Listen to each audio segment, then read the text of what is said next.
Mi hermanastro se mudó a mi garaje hace 6 meses y la semana pasada me entregó una orden de desalojo de mi propia casa, alegando que había establecido residencia. Todo empezó hace 10 años, cuando mi mamá se casó con su papá. Jason, originalmente Jason, tenía 25 años, vivía en casa y trabajaba medio tiempo en una tienda de vapeo. Yo tenía 22, estaba en la facultad de Derecho, trabajando en 2 lugares para pagar la colegiatura. Inmediatamente le molestó que yo fuera más joven pero estuviera más avanzada en la vida. Cuando me gradué de la facultad de Derecho y conseguí trabajo en una firma de administración de propiedades, Jason dijo que solo obtuve el trabajo por ser mujer. Necesitan contratar por diversidad, le dijo a todos en mi fiesta de graduación.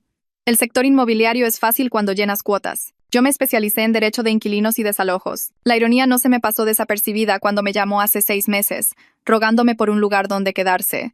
Solo por unas semanas, prometió, hasta que levante mi negocio. Su negocio ahora era el comercio de criptomonedas. Había perdido $3, unos 51,000 pesos mexicanos aproximadamente, en el primer mes. Al principio dije que no, pero mi mamá me llamó llorando. Es familia, está batallando. Tienes esa casa enorme para ti sola, la casa que yo había comprado con mi propio dinero después de 5 años de trabajar 70 horas a la semana. Déjalo quedarse en el garaje, me rogó. Lo convertirá en un espacio habitable. Le agregará valor a tu propiedad. En contra de todos mis instintos, acepté. Jason se mudó con una camioneta llena de bolsas de basura y promesas de ser el mejor compañero de piso. Pagaría renta. Ayudaría con el mantenimiento. Sería callado y respetuoso. La renta nunca llegó. El negocio está lento este mes se convirtió en su excusa mensual. La conversión del garaje fue solo colgar sábanas del techo y conectar un calentador eléctrico que triplicó mi recibo de luz. Constantemente tenía gente, los llamaba a reuniones de negocios, pero eran solo otros desempleados jugando videojuegos hasta las 3 de la mañana. Cuando me quejé, dijo que yo estaba sofocando su networking. Al tercer mes empezó a usar mi cocina porque el garaje no tenía. Bastante justo, excepto que nunca limpiaba, nunca compraba despensa. Solo se comía mi comida y dejaba platos por todas partes. Compraré despensa la próxima semana, decía. Luego aparecía con una bolsa de papitas y lo daba por saldado. Al cuarto mes se estaba bañando dentro porque el garaje estaba demasiado frío, usando mi lavadora y secadora. Solo durante horas de oficina, dijo. Aparentemente sus horas de oficina eran de mediodía a medianoche. Al quinto mes empezó a decirle a la gente que era copropietario de la casa. Lo escuché en una cita telefónica diciendo, sí, tengo propiedades. Bueno, soy copropietario. Es complicado. No era complicado. Su nombre no estaba en nada. La semana pasada todo cambió. Llegué a casa y encontré un aviso de desalojo pegado en mi propia puerta principal. Jason estaba parado allí, sonriendo con suficiencia. ¿Qué es esto?, pregunté. Aviso de 30 días para desalojar, dijo. He establecido residencia y estoy reclamando la propiedad bajo las leyes de posesión adversa. Así no funciona la posesión adversa. He estado aquí 6 meses. He mejorado la propiedad. Me llega correo aquí. Tú aceptaste renta de mí. Nunca pagaste renta. Aceptaste la promesa de renta. Eso establece una relación de arrendador-inquilino. Pero como también hice mejoras y tú estuviste ausente de la propiedad durante las horas de trabajo, estoy reclamando residencia principal. ¿Que yo trabaje no es abandono? Mi abogado dice otra cosa. Jason, soy abogada de bienes raíces. Esto es una tontería. ¿Lo es? He documentado todo. Las mejoras que hice, las veces que te fuiste, los acuerdos verbales que tuvimos. Puedes pelearlo, pero eso tomará meses. Los tribunales favorecen a los inquilinos que ya están. Más fácil solo vete. ¿Irme de mi propia casa? Yo la necesito más. Estás soltera, sin hijos. Yo estoy tratando de construir un negocio, crear empleos, contribuir a la economía. Esta casa te está frenando de todas formas. Demasiada responsabilidad para alguien de tu edad. Yo tenía 32 años. Él tenía 35 viviendo en mi garaje. Tienes 72 horas para responder, dijo. Yo empezaría a empacar. Entré y llamé a mi mentora de la firma, Laura. Originalmente Laura. Se rió durante 5 minutos seguidos. ¿Está tratando de obtener posesión adversa de una casa en la que ha vivido por 6 meses? Cree que es muy listo. Muéstrale lo lista que eres tú. Pasé el día siguiente buscando documentos. La escritura solo a mi nombre. Cada recibo de servicios que había pagado. Mis estados de cuenta hipotecarios. Recibos de impuestos prediales. Luego lo divertido. Grabaciones de la cámara de seguridad de mi timbre mostrando a Jason entrando como invitado. Mensajes de texto donde suplicaba quedarse temporalmente. El contrato de arrendamiento que redacté y que él se negó a firmar porque la familia no necesita contratos. Sus publicaciones en redes sociales agradeciéndome por dejarlo quedarse o echar una dormida. Capturas de pantalla de él admitiéndole a amigos que estaba en la ruina y sin hogar. Al tercer día le entregué mis propios documentos. Los de verdad. Aviso de desalojo para un invitado mes a mes sin derechos de inquilino. Factura detallada por 6 meses de servicios. Orden de cese y desista por fraude y acoso. advertencia de allanamiento criminal por entrar a la casa principal sin permiso. Y mi favorita, una demanda por daños a la propiedad e infligir intencionalmente angustia emocional. Su supuesto abogado resultó ser un tipo que había tomado un curso de derecho en línea y cobraba a gente desesperada por pésimos consejos. Cuando Jason lo llamó, le dijo que cumpliera inmediatamente o enfrentaría cargos criminales. Jason se paró en mi puerta, sosteniendo todos los documentos y llorando. Seguía diciendo que no sabía que yo hablaba en serio y que su abogado le había prometido que esto funcionaría. Le dije que tenía 24 horas para sacar todo del garaje o lo pondría todo en la banqueta. Empezó a balbucear que necesitaba más tiempo y que no tenía a dónde ir. Le cerré la puerta en la cara mientras él seguía hablando. Por la ventana lo vi quedarse parado otros 5 minutos sosteniendo esos documentos antes de que finalmente regresara al garaje. Me temblaban las manos, pero se sintió bien poner un límite firme después de 6 meses de sus tonterías. Esa noche, alrededor de las 9, sonó mi teléfono con el número de Jason. No contesté. Llamó 3 veces más y luego se rindió. A las 11 p.m. mi teléfono volvió a sonar con el nombre de mi mamá en la pantalla. Casi no contesto, pero sabía que seguiría llamando. Estaba llorando antes de que yo dijera hola. Jason la había llamado sollozando sobre lo mala que yo estaba haciendo y cómo lo estaba dejando sin hogar por un simple malentendido. Ella me exigió que le diera otra oportunidad porque la familia no trata así a la familia. Le recordé que la familia tampoco intenta robarse las casas de los demás con papeles legales falsos. Dijo que yo estaba siendo dramática y que Jason solo estaba confundido acerca de los derechos de inquilino. Le dije que Jason sabía exactamente lo que estaba haciendo cuando presentó documentos fraudulentos e intentó desalojarme de mi propia propiedad. Me colgó. No dormí mucho esa noche. A la mañana siguiente llamé al trabajo y me tomé un día libre.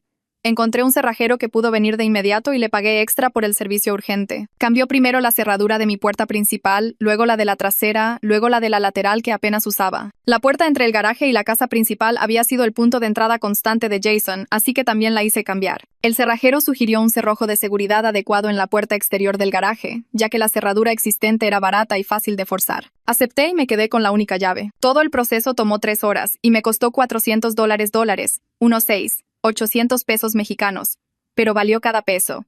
Probé cada cerradura 2 veces para asegurarme de que funcionaran sin problemas. Alrededor del mediodía, escuché una camioneta detenerse afuera. Miré por la ventana y vi a Jason saliendo de una camioneta de mudanza destartalada, probablemente prestada por uno de sus amigos desempleados de videojuegos. Intentó usar su llave vieja en la puerta del garaje y pareció confundido cuando no funcionó. Luego notó el nuevo cerrojo y su cara se puso roja. Sacó su teléfono y pude verlo tecleando furiosamente. Mi teléfono vibró con un mensaje de texto preguntando qué le había hecho a la cerradura. No respondí. Intentó llamar, pero rechacé la llamada. Después de unos minutos se rindió y comenzó a cargar sus cosas en la camioneta. Todas esas bolsas de basura de ropa entraron primero, luego su equipo de videojuegos con el monitor enorme y los cables enredados, el sofá viejo y desgastado de su amigo que había estado ocupando la mitad del garaje, el calentador eléctrico que había estado usando constantemente con mi recibo de luz. Seguía lanzando miradas de enojo hacia mi ventana, pero no intentó acercarse a la puerta. Supuse que Gerardo Cantú, originalmente Neville Ferguson, cambiando el nombre a uno hispano relevante, le debió haber explicado lo que significarían los cargos por fraude, porque Jason estaba siendo sorprendentemente obediente. La carga tomó cerca de 2 horas. Lo observé todo para asegurarme de que realmente se fuera y no intentara meter nada a mi casa principal. Cuando la camioneta finalmente se fue, sentí un enorme peso levantarse de mis hombros. Esperé 10 minutos para asegurarme de que no regresaría. Luego salí a inspeccionar el garaje. El calentador estaba destrozado en el suelo con el cable arrancado. Había agujeros de puñetazos en el panel de yeso a la altura de la cintura. Sus sábanas que habían estado colgadas como separadores de ambientes estaban rasgadas y tiradas en un montón. El mini refrigerador que había traído estaba desenchufado y reposaba en un charco de agua con comida echada a perder. Venganza mezquina de alguien que no puede manejar las consecuencias. Tomé fotos de todo con mi teléfono, asegurándome de obtener tomas claras de cada área dañada. Luego agregué todo a la documentación de mi demanda y llamé a 3 contratistas para obtener presupuestos de reparación. El presupuesto más barato fue de $1,200, unos 400 pesos mexicanos. Esa noche estaba preparando la cena cuando alguien tocó a mi puerta. Miré por la mirilla y vi a mi mamá parada allí con mi padrastro detrás de ella. Él parecía cansado y avergonzado. Abrí la puerta pero no los invité a pasar. Mamá inmediatamente comenzó a exigir saber a dónde se suponía que iría Jason ahora que lo había echado. Le dije que podía volver a su casa, donde había vivido antes de fastidiarme por 6 meses. Ella puso una expresión extraña y miró a mi padrastro. Él no me miró a los ojos. Fue entonces cuando ella admitió que se habían mudado a un condominio de una habitación el año pasado. La casa donde creció Jason había sido demasiado para mantener. La habían vendido y se habían mudado a algo más pequeño y barato. Ella había estado desesperada porque yo acogiera a Jason porque literalmente ya no tenían espacio para él. Me había manipulado para resolver su problema sin ser honesta sobre por qué era tan urgente. Sentí una ira fría instalarse en mi pecho. Le dije que se fuera. Comenzó a llorar y a decir que yo estaba siendo irrazonable. Mi padrastro le puso la mano en el hombro y dijo en voz baja que debían irse. Cerré la puerta y le puse seguro. Al día siguiente, Laura llamó para ver cómo estaba. Se había enterado a través de la comunidad legal de administración de propiedades que Jason realmente había intentado desalojarme usando posesión adversa después de 6 meses. La noticia se había extendido rápido porque era una afirmación tan ridícula. Varios abogados querían usarlo como ejemplo de enseñanza de lo que no se debe hacer en los cursos de derecho de inquilinos. Lo absurdo me hizo reír por primera vez en días. Laura dijo que lo había manejado perfectamente y que estaba orgullosa de cómo había documentado todo. Pasé el fin de semana limpiando a fondo toda mi casa. Cada superficie que Jason había tocado fue restregada. Tiré toda la comida que se había comido, incluso lo que todavía estaba sellado. Los platos que había usado fueron a la basura porque ya no los quería. Compré toallas nuevas para reemplazar las que él había usado. Jabón de manos nuevo para el baño. Reacomodé los muebles de la sala para que no se viera igual que cuando se quedaba en mi sillón durante sus supuestas horas de oficina. Para el domingo por la noche, mi casa finalmente se sintió mía de nuevo. El lunes por la mañana estaba de vuelta en mi escritorio revisando correos electrónicos cuando mi teléfono sonó con un número desconocido. Casi no contesto, pero algo me hizo tomar la llamada. El hombre se identificó como Gerardo Cantú, un abogado de bienes raíces que había oído hablar de mi caso por Laura. Me preguntó si había verificado si Jason había presentado algún documento fraudulento en la oficina de registro del condado reclamando interés en mi propiedad. La pregunta me golpeó como agua helada. Ni siquiera había pensado en eso. Le di las gracias a Gerardo y colgué. Luego abrí el sitio web de registros de propiedad del condado en la computadora de mi trabajo. Me temblaban las manos mientras escribía mi dirección. La página cargó y ahí estaba. Una escritura presentada 2 semanas antes que mostraba que Jason había comprado un 50% de interés en mi casa por $1, unos 17 pesos mexicanos. La fecha de presentación fue justo después de que le dije que ya no podía usar mi cocina. Lo había planeado. El aviso de desalojo falso era solo la distracción mientras intentaba robar mi casa mediante fraude. Agarré mi bolso y corrí a mi auto. La oficina de registro del condado estaba a 20 minutos, pero llegué en 12. Entré a toda prisa con mi carpeta de documentos originales y pedí ayuda en el mostrador principal. La empleada me miró la cara y me llevó con un supervisor. Extendí todo sobre el mostrador. Mi escritura solo con mi nombre. Mis estados de cuenta hipotecarios. La presentación fraudulenta que mostraba la compra falsa de Jason. Los ojos del supervisor se abrieron de par en par mientras comparaba los documentos. Inmediatamente marcó la presentación de Jason como fraudulenta en el sistema y me imprimió una copia del marcador. Pero luego me explicó la mala noticia. La escritura fraudulenta ya estaba registrada en el registro público. Aunque estaba marcada, la nube sobre mi título existía. Necesitaría una orden judicial para anularla por completo y limpiar mi propiedad. Cualquier búsqueda de título mostraría el reclamo de Jason hasta que un juez lo eliminara oficialmente. No podía vender ni refinanciar hasta que esto se solucionara. Jason había dañado mis derechos de propiedad, aunque su fraude fuera obvio. Llamé a Gerardo desde el estacionamiento y le expliqué todo. Dijo que manejaría la limpieza del título pro bono, gratis, porque casos tan graves lo ofendían profesionalmente. Me pidió que escaneara y le enviara por correo electrónico todos mis documentos. Luego dijo que presentaría una moción de emergencia para anular la escritura fraudulenta al final del día hábil. También dijo que estaba agregando cargos por fraude criminal a la queja porque presentar documentos de propiedad falsos era un delito grave. Jason ya no solo enfrentaba una demanda civil, estaba viendo una posible pena de prisión. Conduje de regreso al trabajo sintiéndome mal. ¿Hasta dónde había planeado llevar esto Jason? ¿Qué más había presentado que yo no supiera? Volví a mi escritorio e intenté concentrarme en el trabajo real, pero mi teléfono seguía vibrando con correos electrónicos de Gerardo.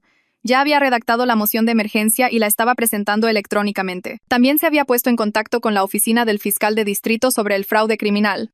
A las 3 de esa tarde, un mensajero entregó una carta en mi oficina. Era de un bufete de abogados del que nunca había oído hablar, solicitando una reunión para discutir un acuerdo de la disputa entre Jason y yo. La carta estaba redactada profesionalmente, nada que ver con la basura que había producido Gerardo Cantú. Este era un abogado de verdad. La carta intentaba presentar a Jason como confundido y engañado por malos consejos legales de un consultor sin licencia. Sugería que Jason no había entendido las implicaciones legales de sus acciones y quería resolver todo amistosamente. La leí 2 veces y sentí que mi enojo aumentaba. Jason sabía exactamente lo que estaba haciendo cuando presentó esa escritura falsa. Investigó cómo hacerlo. Llenó los formularios. Pagó la tarifa de presentación. Esto no era confusión. Esto era fraude calculado. Le reenvié la carta a Gerardo y le pregunté cuándo podríamos reunirnos con este abogado. Me respondió en minutos diciendo, mañana a las 10 en mi oficina.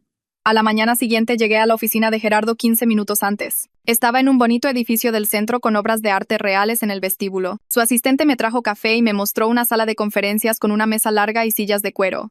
Gerardo llegó con una caja llena de documentos. El abogado de Jason llegó justo a las 10. Era más joven de lo que esperaba, tal vez de poco más de 30 años, vistiendo un traje caro. Se presentó e inmediatamente comenzó a hablar sobre cómo podríamos resolver este desafortunado malentendido. Gerardo la dejó hablar durante unos 2 minutos. Luego abrió la caja.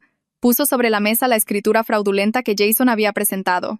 El aviso de desalojo falso que Jason había pegado en mi puerta. Fotos de los daños a la propiedad en el garaje. La factura detallada por 6 meses de renta y servicios sin pagar, que sumaba más de $8, unos 136,000 pesos mexicanos. Mensajes de texto donde Jason admitía que estaba en la ruina. Publicaciones en redes sociales donde Jason me agradecía por dejarlo quedarse temporalmente. Grabaciones de seguridad que mostraban a Jason entrando a mi casa como invitado. El contrato de arrendamiento que Jason se había negado a firmar. Cada pieza de evidencia organizada en fundas de plástico transparentes con pestañas. La cara del abogado de Jason cambió mientras Gerardo presentaba metódicamente cada documento. Su sonrisa profesional desapareció. Comenzó a tomar notas frenéticamente. Cuando Gerardo terminó, ella pidió hacer una llamada telefónica. Esperamos en la sala de conferencias mientras ella salía al pasillo. A través de la puerta de cristal pude verla caminando y hablando por teléfono. Su mano libre seguía haciendo gestos de enojo. Estuvo en la llamada durante casi 10 minutos. Cuando regresó, toda su actitud había cambiado. Me miró directamente y se disculpó. Dijo que su cliente le había mentido sobre la situación. Le había dicho que yo había acordado verbalmente venderle la mitad de la casa y luego me había echado para atrás. Le había mostrado mensajes de texto falsos que respaldaban su historia. Ella había tomado el caso creyendo que él era una víctima de una disputa familiar por un acuerdo de propiedad. Ahora entendía que él había cometido fraude contra mí y contra el sistema legal mientras le mentía a su propia abogada. Ella se retiraría de representarlo inmediatamente y reportaría su conducta al Colegio de Abogados del Estado. Gerardo le agradeció su profesionalismo. Ella recogió sus cosas y se fue sin decir una palabra más. Gerardo me miró y dijo que Jason estaba en serios problemas ahora.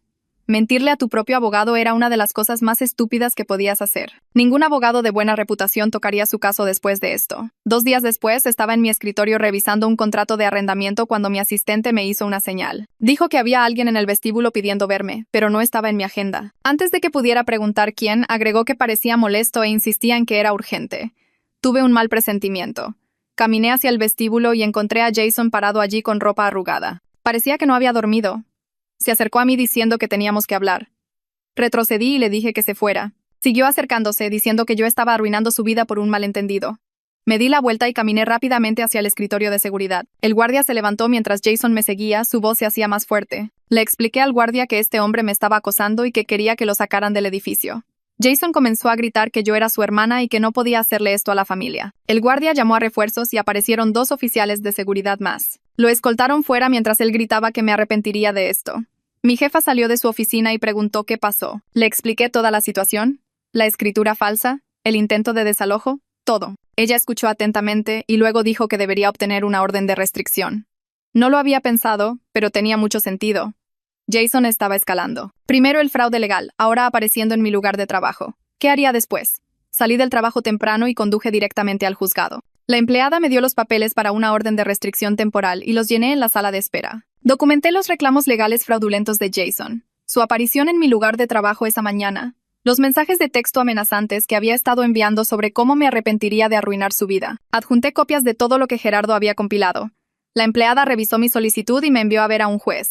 El juez leyó mi documentación e hizo algunas preguntas. ¿Cuánto tiempo había vivido Jason conmigo? ¿Alguna vez había sido violento? ¿Cuál era mi relación con él? Respondía todo honestamente. El juez concedió la orden de restricción temporal de inmediato y fijó una audiencia para una orden permanente en 2 semanas. Jason tenía que mantenerse al menos a 500 pies, unos 150 metros de distancia de mí, mi casa y mi lugar de trabajo. Violar la orden resultaría en arresto inmediato. Salí del juzgado con copias certificadas de la orden. Me sentí más segura, pero también culpable. Este era mi hermanastro. Mi mamá iba a perder la cabeza. Llegué a casa y tuve quizás 1 hora de paz antes de que sonara mi teléfono. Mamá. Casi no contesto, pero sabía que tendría que hacerlo eventualmente. Contesté y ella ya estaba llorando. Se había enterado de la orden de restricción por Jason. Dijo que yo estaba destrozando a la familia. Jason estaba viviendo en su coche porque nadie lo acogería. ¿Cómo pude hacerle esto? Respiré hondo y le dije la verdad. Jason destrozó a la familia cuando intentó robar mi casa. Presentó documentos legales fraudulentos. Apareció en mi lugar de trabajo acosándome. Su falta de hogar era consecuencia de sus propias elecciones, no mi responsabilidad. Comenzó a gritar que yo era desalmada, que la familia ayuda a la familia sin importar qué, que siempre había creído que era mejor que todos los demás. Le dije que tenía que irme y colgué. Mi teléfono volvió a sonar de inmediato. Lo ignoré. Sonó 4 veces más antes de finalmente detenerse. 10 minutos después, mi teléfono sonó con el número de mi padrastro. Contesté con cautela. Su voz era tranquila y triste. Dijo que quería disculparse por el comportamiento de mi mamá. Había estado tratando de que Jason asumiera la responsabilidad durante años, pero mi mamá siempre ponía excusas por él. Dijo que estaba orgulloso de mí por enfrentarme tanto a Jason como a la permisividad de mi mamá. Esperaba que esto finalmente obligara a Jason a madurar, aunque no era optimista. Hablamos unos minutos más. Me preguntó si estaba bien y admití que me sentía terrible a pesar de saber que había hecho lo correcto. Dijo que eso era normal y que demostraba que tenía un buen corazón. Jason y mi mamá eran los que deberían sentirse terribles, pero probablemente no lo hacían. Después de colgar, me senté en mi cocina y lloré. No por Jason. Por la familia que creí tener, pero aparentemente nunca tuve. El lunes por la mañana entré a la oficina tratando de concentrarme en el trabajo en lugar del drama familiar. Laura me llamó a su sala de conferencias y extendió un archivo grueso sobre la mesa. Un propietario de una propiedad comercial necesitaba ayuda para desalojar a un inquilino de negocios que había dejado de pagar la renta hace 8 meses. Pero se negaba a irse y ahora alegaba que el contrato de arrendamiento no era válido debido a violaciones del código de construcción que ellos mismos habían causado. Laura dijo que quería que yo me encargara porque entendía el derecho de inquilinos mejor que nadie en la firma y confiaba completamente en mi criterio. El caso valía mucho dinero y me pondría frente a clientes importantes. Sentí que algo se aflojaba en mi pecho, como si hubiera estado conteniendo la respiración esperando que alguien me dijera que todavía era buena en mi trabajo a pesar del desastre en casa. 2 semanas después, llegó la audiencia para la orden de restricción permanente. Me presenté con toda mi documentación organizada en carpetas etiquetadas. Gerardo vino como mi abogado, aunque técnicamente no lo necesitaba. Jason no se presentó en absoluto. Su abogada había renunciado y aparentemente no podía pagar otro o no pensó que ya importaba. El juez revisó mi evidencia durante quizás 10 minutos.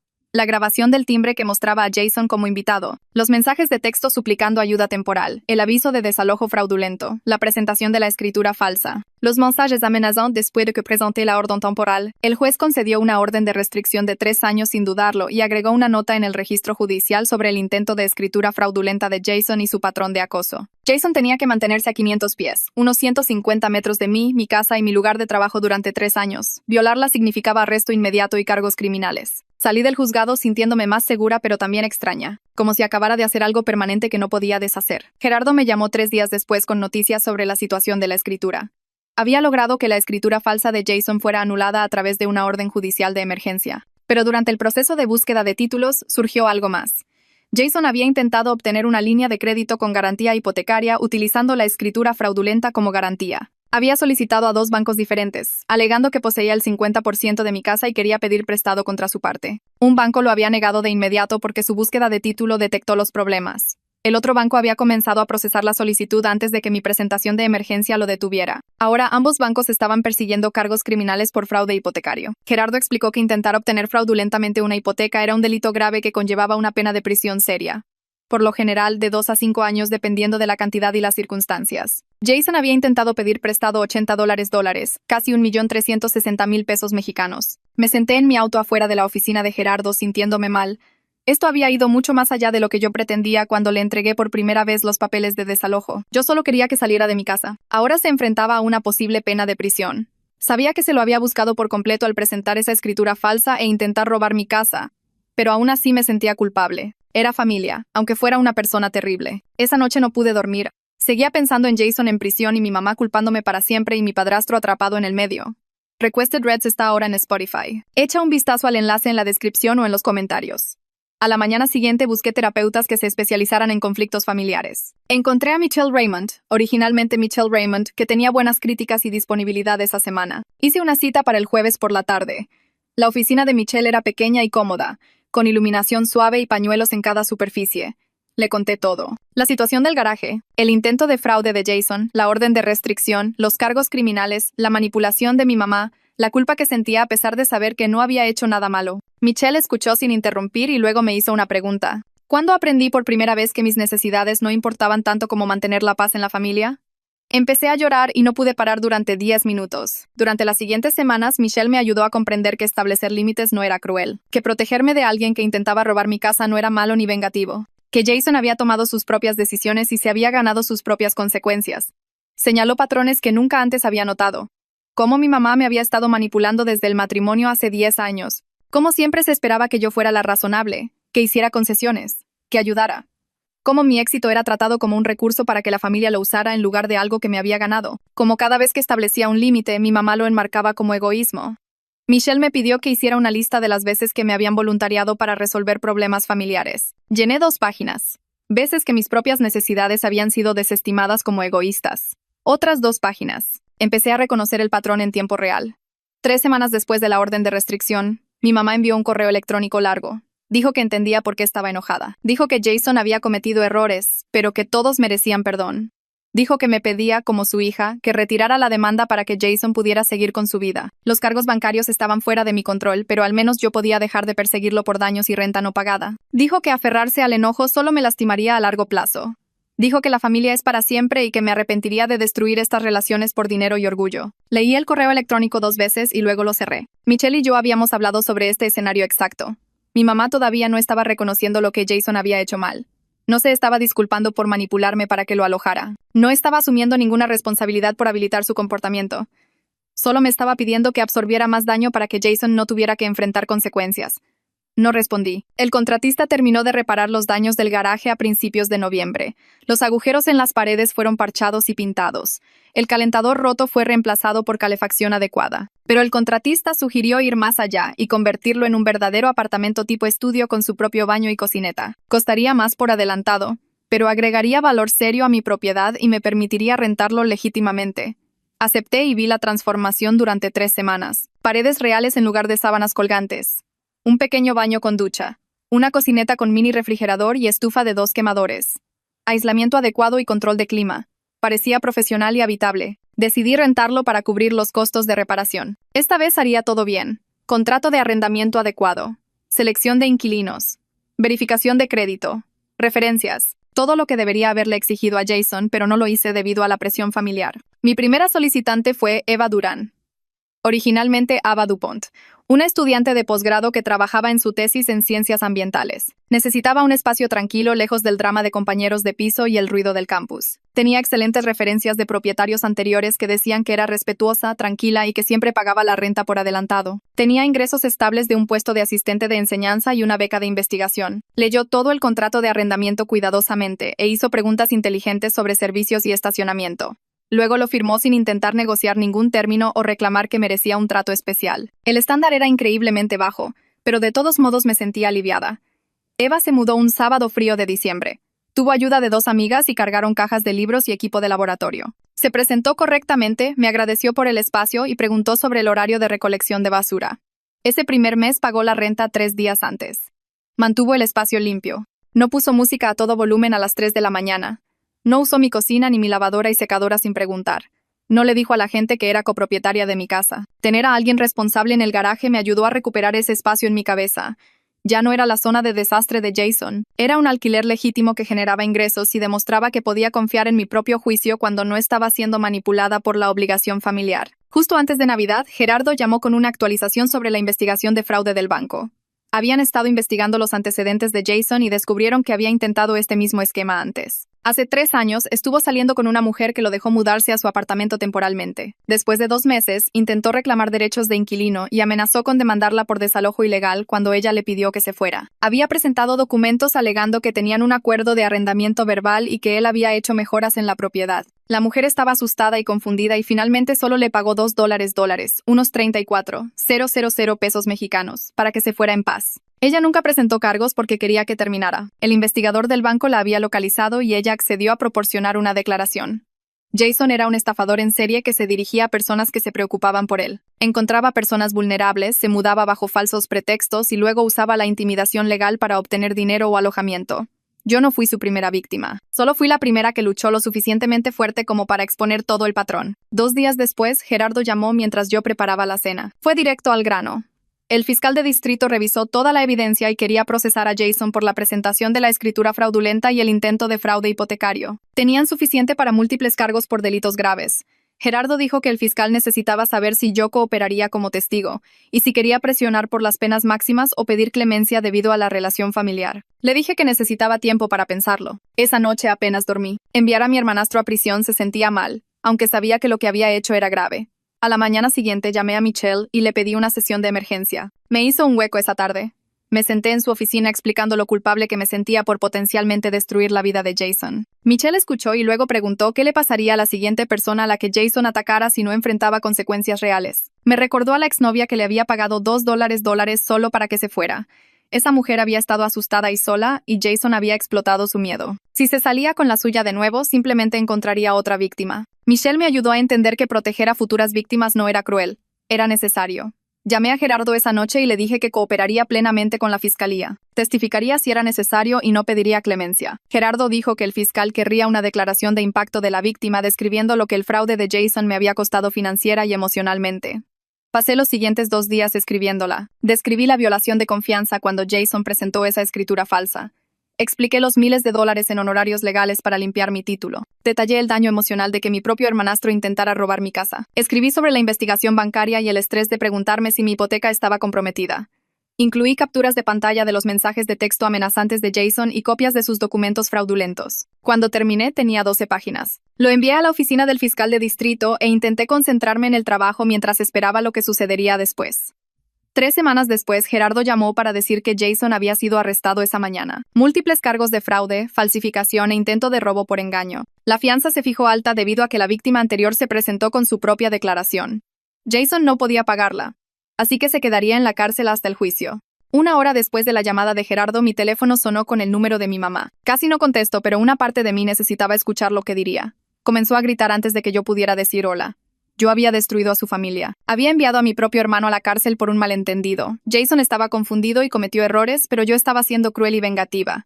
La dejé despotricar durante unos 30 segundos y luego la corté. Le dije que ella destruyó nuestra relación hace 10 años cuando se casó en esta familia e inmediatamente comenzó a tratarme como un recurso en lugar de una hija. Me manipuló para que alojara a Jason sin ser honesta sobre por qué realmente necesitaba que saliera de su condominio. Ella habilitó su derecho y su crueldad hacia mí durante una década. Vio cómo intentaba robar mi casa y su primera respuesta fue defenderlo. Jason no estaba confundido. Sabía exactamente lo que estaba haciendo porque lo había hecho antes con otra persona. Mamá se quedó en silencio por un momento y luego dijo, «Te vas a arrepentir de esto». Colgó. Me quedé sentada mirando mi teléfono, sintiéndome extrañamente tranquila. 2 días después, mi padrastro llamó y preguntó si podíamos vernos para tomar un café. Sonaba cansado pero decidido. Nos reunimos en un lugar cerca de mi oficina a la mañana siguiente. Se veía más viejo de lo que recordaba, más desgastado. Pidió café y luego me dijo que había solicitado la separación de mi mamá el día anterior. Sentí un vuelco en el estómago, aunque una parte de mí no estaba sorprendida. Explicó que la negativa de mi mamá a hacer que Jason asumiera la responsabilidad había estado destruyendo su matrimonio durante años. Cada vez que Jason metía la pata, mi mamá ponía excusas. Cada vez que alguien intentaba poner límites con Jason, mi mamá se hacía la víctima. Mi padrastro lo había visto suceder una y otra vez. Pero ver a mi mamá habilitar el ataque de Jason contra mí fue la gota que colmó el vaso. Dijo que había terminado de poner excusas por ambos. Se disculpó por no haberme protegido antes de la manipulación de mi mamá. Dijo que debería haber hablado cuando mi mamá me presionó para que acogiera a Jason. Le dije que no era su culpa, pero él negó con la cabeza. Dijo que había sido parte del problema al guardar silencio. Ahora estaba tratando de ser parte de la solución. Fui a la oficina de Michelle esa tarde sintiéndome terrible por la separación. Aunque mi padrastro insistió en que no fue mi culpa, no podía sacudirme la culpa. Michelle me pidió que pensara en lo que habría pasado si hubiera dejado que Jason robara mi casa. ¿Eso habría salvado el matrimonio de mi padrastro? Admití que probablemente no. La permisividad de mi mamá iba mucho más allá de la situación. Michelle me ayudó a comprender que yo no causé nada de esto. Solo me negué a seguir absorbiendo el daño de la disfunción de otras personas. Establecer límites reveló problemas que ya estaban ahí. Yo no los creé. En el trabajo, las cosas iban mejor de lo esperado. El complejo caso de desalojo comercial que Laura me asignó hace 3 meses finalmente llegó a una resolución. El inquilino se había negado a desalojar un espacio comercial a pesar de las violaciones del contrato de arrendamiento y la renta no pagada. Construí un caso hermético con documentación de cada violación y procedimientos de aviso adecuados. El juez falló a nuestro favor y ordenó el desalojo inmediato con el pago total de la renta atrasada. El cliente quedó tan impresionado que me solicitó específicamente para todo su trabajo legal futuro. Tenían 12 propiedades comerciales y problemas constantes con los inquilinos. Laura me llamó a su oficina después de la reunión con el cliente. Dijo que había estado observando cómo manejaba los desafíos profesionales y la crisis personal. Estaba impresionada por mi integridad y mi capacidad para seguir trabajando a un alto nivel a pesar de todo lo que sucedía con Jason. Mencionó que la firma estaba considerando agregar un puesto de socia junior y que debería pensar si me interesaba ese camino. La conversación sobre la sociedad se sintió surrealista dado todo lo demás que estaba sucediendo, pero también se sintió como una validación de que había tomado las decisiones correctas. 4 meses después de su arresto, Jason aceptó un acuerdo de culpabilidad. Gerardo llamó para explicarme los términos. Jason se declaró culpable de cargos de fraude y falsificación. Obtendría 5 años de libertad condicional en lugar de tiempo en prisión. Tenía que completar 200 horas de servicio comunitario. Se le exigió asistir a sesiones obligatorias de asesoramiento financiero y tenía que pagar la restitución total por todos los daños y gastos no pagados, que ascendieron a casi $15, unos 255,000 pesos mexicanos, con los honorarios legales incluidos. Los antecedentes penales lo seguirían para siempre, apareciendo en las verificaciones de antecedentes para trabajos y viviendas. Gerardo dijo que el abogado de Jason había presionado mucho por el acuerdo porque ir a juicio conllevaba el riesgo de una pena de prisión seria. Jason lo tomó porque no tenía otra opción. Una semana después del acuerdo de culpabilidad, recibí un correo electrónico de mi mamá. El asunto era, última oportunidad. Casi lo borro sin leer, pero la curiosidad ganó. El correo electrónico decía que no podía tener una relación conmigo mientras yo estuviera castigando a Jason por sus errores. La familia perdona a la familia. Necesitaba elegir entre mi orgullo y mi familia. Estaría dispuesta a reconciliarse si yo retiraba el requisito de restitución y ayudaba a Jason a rehacer su vida. De lo contrario, no podría ser parte de mi vida. Lo leí 2 veces y luego cerré mi laptop. No respondí. Su forma de hablar mostraba que todavía no entendía lo que Jason realmente hizo. Lo veía como errores y castigo en lugar de fraude y consecuencias. Yo ya había tomado mi decisión cuando apoyé la fiscalía. Mi padrastro y yo empezamos a reunirnos a tomar café todas las semanas. A veces 2 veces por semana si nuestros horarios lo permitían. Hablamos sobre su terapia y sus procedimientos de divorcio. Se disculpó repetidamente por no haberme protegido antes de la manipulación de mi mamá. Dijo que había estado habilitando su permisividad y que estaba tratando de entender sus propios patrones. Se veía más ligero de alguna manera, como si se le hubiera quitado un peso. Desarrollamos una relación que no tenía nada que ver con mi mamá o Jason. Solo 2 personas que habían sobrevivido al mismo sistema familiar disfuncional y estaban tratando de ser más saludables. 6 meses después de que Jason se mudó, yo estaba realmente prosperando. El trabajo era desafiante pero gratificante. El camino a la sociedad se veía más real cada semana. Mi casa se sentía segura y pacífica de nuevo. Eva pagaba la renta 3 días antes cada mes y mantenía el espacio del garaje limpio y tranquilo. Teníamos una relación amistosa de arrendadora-inquilina construida sobre el respeto mutuo y límites claros. El ingreso por alquiler cubrió mi pago hipotecario aumentado por refinanciar para eliminar cualquier nube sobre mi título que el fraude de Jason había creado. Aprendí a establecer límites firmes y a confiar en mi propio juicio por encima de la presión familiar. Michelle me ayudó a entender que protegerme no era egoísta.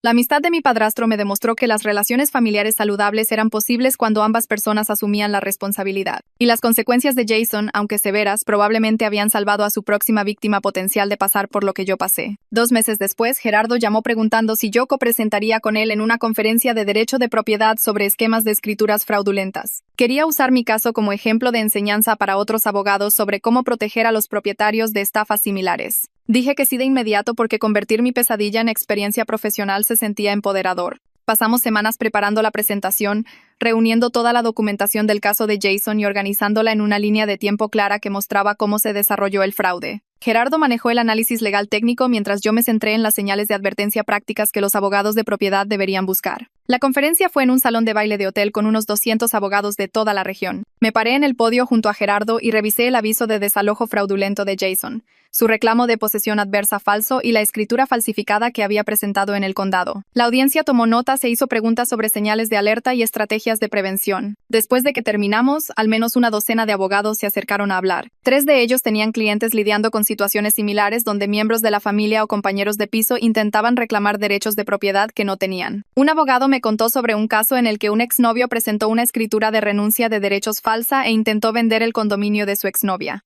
Otro describió a un inquilino que falsificó documentos de arrendamiento para que pareciera que había estado rentando durante años en lugar de meses. Me di cuenta de que el intento de Jason fue especialmente estúpido porque ni siquiera entendía el derecho de propiedad básico. Pero los reclamos fraudulentos eran mucho más comunes de lo que había pensado. La gente intenta estas estafas todo el tiempo porque creen que los propietarios no se defenderán o no sabrán cómo responder legalmente. Gerardo y yo intercambiamos información de contacto con varios abogados que querían mantenerse en contacto sobre estos casos. La semana siguiente, Laura me llamó a su oficina. Cerró la puerta y me dijo que los socios habían estado discutiendo mi desempeño durante el último año. Dijo que había manejado la situación de Jason sin dejar que afectara la calidad de mi trabajo, y mi experiencia en derecho de inquilinos había atraído a varios clientes importantes. Luego me ofreció un puesto de socia junior en la firma. El ascenso vino con un aumento significativo y mi propia oficina en lugar del cubículo en el que había estado trabajando. Firmé el acuerdo de sociedad esa tarde y pasé el resto de la semana mudándome a mi nuevo espacio. Mi oficina tenía una ventana con vista al centro y suficiente espacio para un escritorio adecuado y un área de reunión con clientes. Utilicé parte de mi aumento para contratar contratistas para una renovación completa de mi casa principal. Pintura nueva en cada habitación, reemplazando la alfombra que Jason había manchado, actualizando los gabinetes de la cocina que había dañado. Compré muebles nuevos que realmente combinaban en lugar de las piezas aleatorias que había coleccionado a lo largo de los años. Todo el lugar se sintió diferente, como si fuera realmente mío en lugar del espacio que Jason había invadido. Cuando terminó la renovación, organicé una fiesta de inauguración e invité a colegas de la firma más los pocos amigos reales que había mantenido fuera del trabajo. La gente trajo vino y comida, felicitó las renovaciones y nadie preguntó por Jason o el drama porque me conocían como una abogada exitosa, no como alguien lidiando con disfunción familiar. Casi al mismo tiempo, Jason terminó su requisito de servicio comunitario. Su oficial de libertad condicional me contactó para verificar que había completado las horas recogiendo basura a lo largo de la carretera y trabajando en un banco de alimentos. También comenzó a hacer pagos de restitución.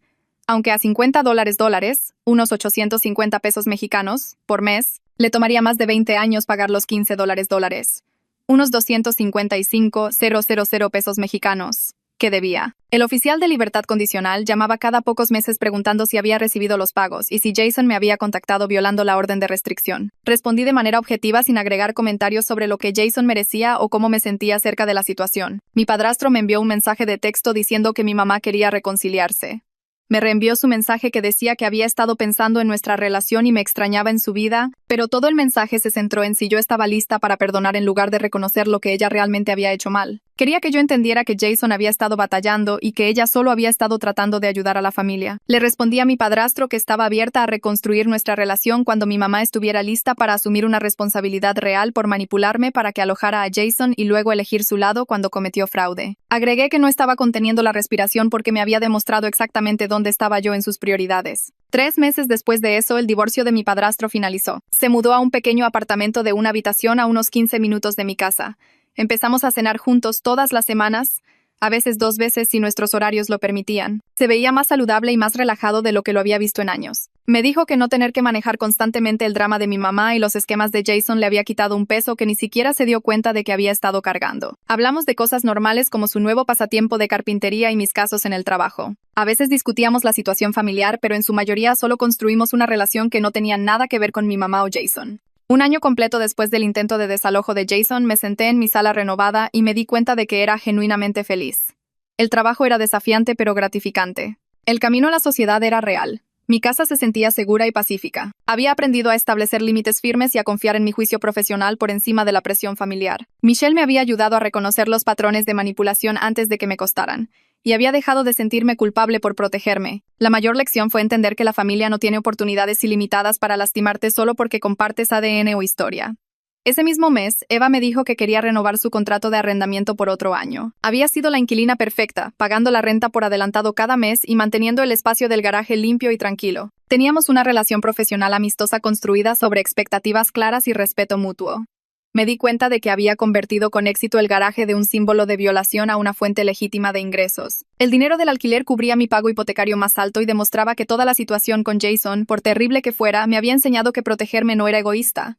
Era necesario para la supervivencia. Estaba sentada en mi oficina en casa un sábado por la mañana revisando contratos para un próximo caso cuando apareció una notificación por correo electrónico. El remitente era una joven abogada de una firma a 2 pueblos de distancia. Escribió que tenía un cliente cuyo cuñado se mudó a su sótano hace 3 meses y ahora se negaba a irse mientras reclamaba derechos de inquilino. Había oído hablar de mi caso a través de la presentación de la Conferencia de Derecho de Propiedad y se preguntaba si tenía algún consejo. Sonreí y abrí una nueva ventana de respuesta. Comencé a escribir una respuesta detallada sobre los requisitos de documentación, la diferencia entre invitados e inquilinos, y cómo construir un caso hermético para el desalojo. Le expliqué la importancia de las grabaciones de seguridad, los mensajes de texto y las publicaciones en redes sociales que demostraban el estado real de la persona. Le conté sobre los reclamos fraudulentos comunes y cómo contrarrestarlos antes de que escalaran. Escribir ese correo electrónico se sintió como cerrar un círculo, usar mi experiencia de pesadilla para ayudar a alguien más a evitar la misma trampa que Jason me había tendido. ¿Así es como fue para mí? ¿Qué hay de ti? Deja tu versión en los comentarios. Siempre me encanta ver lo diferente que lo ve cada uno.